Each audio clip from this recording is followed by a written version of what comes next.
हमारी जो 19 मांगे हैं वो 19 मांगे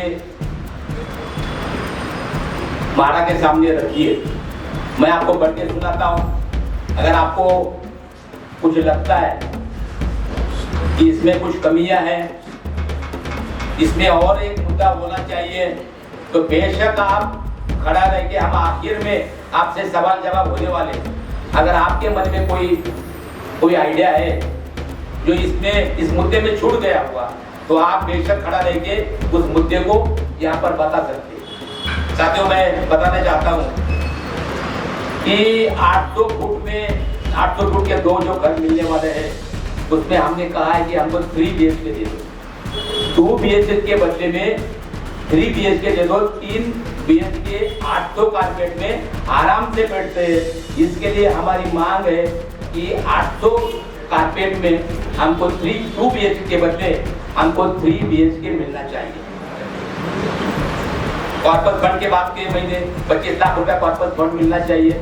साथियों, उन्होंने ये जो ब्रोशर है उसमें एक बात उन्होंने कही है कि 5 साल पूरा मेंटेनेंस फ्री रहने वाला है। सिर्फ आपको आपके घर की लाइट का बिल भरना है 5 साल। हमने उनके सामने भी प्रस्ताव रखा, ये 5 साल के बदले 20 saal करो, या तो 25 लाख रुपया कॉर्पस फंड दो, चलेगा ना? हाँ, तो ये बातें भी हमने कही है साथी। जिस तरह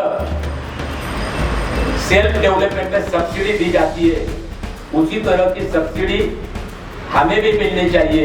इस तरह का भी प्रस्ताव हमने माड़ा के सामने रखा है साथी।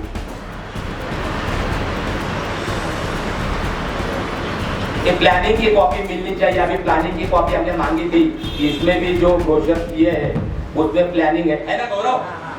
बिल्कुल प्लानिंग है उसमें। उसके बाद में मोतीलाल नगर 1, 2 और 3 है।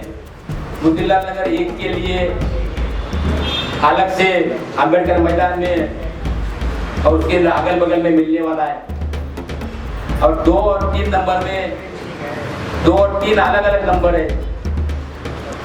तो हमारी मांग ऐसी है कि 2 नंबर का अलग पार्ट बनाया जाए और 3 नंबर का अलग पार्ट बनाया जाए। इसके लिए भी हमारी ये जो जंग है ये जारी है साथियों। उसके साथ साथ बायोगैस प्लांट, जो हर बिल्डिंग में जो कचरा जमा होता है साथियों, वो कचरा हम लोग बाहर फेंकते हैं, गाड़ी आती है, मगर वही कचरा, उसी कचरे से अगर हम लोग बायोगैस का प्लांट बनाते हैं तो वो बायोगैस प्लांट के जरिए हमको हमारे घर के लिए गैस भी मिल जाएगी, और जो बचा हुआ कचरा है उसको हम खत के रूप में उसको बेच भी सकते हैं, यानी आम के आम गुटलियों का दाम। इसलिए हमने वो भी अपनी मांग रखी है। और सबसे ज्यादा जो दिक्कत आती है कि हमारे मोतीलाल नगर में लगभग 15-20 सालों से अगर ज्यादा बारिश होती है तो घर में पानी घुसता है, यानी मोतीलाल नगर के बगल वाले रोड ऐसे ऊपर हो गए और मोतीलाल नगर नीचे आ गया है। इसके लिए उसको कम से कम ये जमीन से 4 फुट की मांग आपने की है ताकि पानी हमारे घर में आ ना सके। तो उन्होंने कहा कि आगे 100 साल तक ये मोतीलाल नगर में पानी आएगा नहीं, इस तरह की योजना हमने बनाई है आपके लिए।